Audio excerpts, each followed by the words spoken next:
భారత star wrestler Vinesh ఫోగాట్పై Olympic ఫైనల్లో అనర్హత వేటు. వినేష్ పోటీపడే 50 కిలోల ఫైనల్ విభాగంలో 100 గ్రాముల బరువు ఎక్కువగా ఉండటంతో ఐఓసీ అనర్హత వేటు వేసింది. నోబెల్ శాంతి పురస్కార గ్రహీత మహమ్మద్ యూనస్ బంగ్లాదేశ్ ప్రభుత్వానికి నేతృత్వం వహించనున్నారు. ఈయన 2006లో నోబెల్ శాంతి బహుమతి అందుకున్నారు. డెమోక్రటిక్ పార్టీ తరఫున అధ్యక్ష అభ్యర్థిగా అమెరికా ఉపాధ్యక్షురాలు కమలా హారీస్ 99% ఓట్లు అనుకూలంగా రావడంతో అభ్యర్థిగా ఖరారయ్యారు.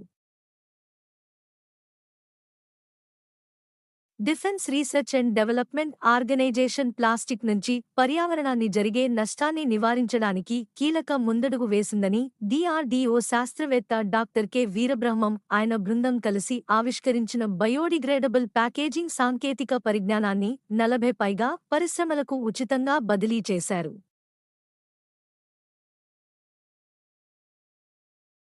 State bank of India SBI చైర్మన్గా తెలుగు వ్యక్తి చల్లా శ్రీనివాసులు శెట్టిని కేంద్ర ప్రభుత్వం నియమించింది. భారత రాష్ట్రపతి ద్రౌపది ముర్ముకు పీజీ అత్యున్నత పౌర పురస్కారమైన కాంపానియన్ ఆఫ్ ది ఆర్డర్ ఆఫ్ ఫీజీని ఆ దేశ అధ్యక్షుడు రతు విలియం మైవెలిలీ కటోనీవేర్ ఈ పురస్కారాన్ని ప్రదానం చేశారు. భారత అపురూప పాలరాతి కట్టడం అయిన తాజ్ మహల్ ప్రధాన సమాధి వద్దకు నీటి సీసాలను తీసుకెళ్లడాన్ని archaeological survey of India ASI నిషేధించింది.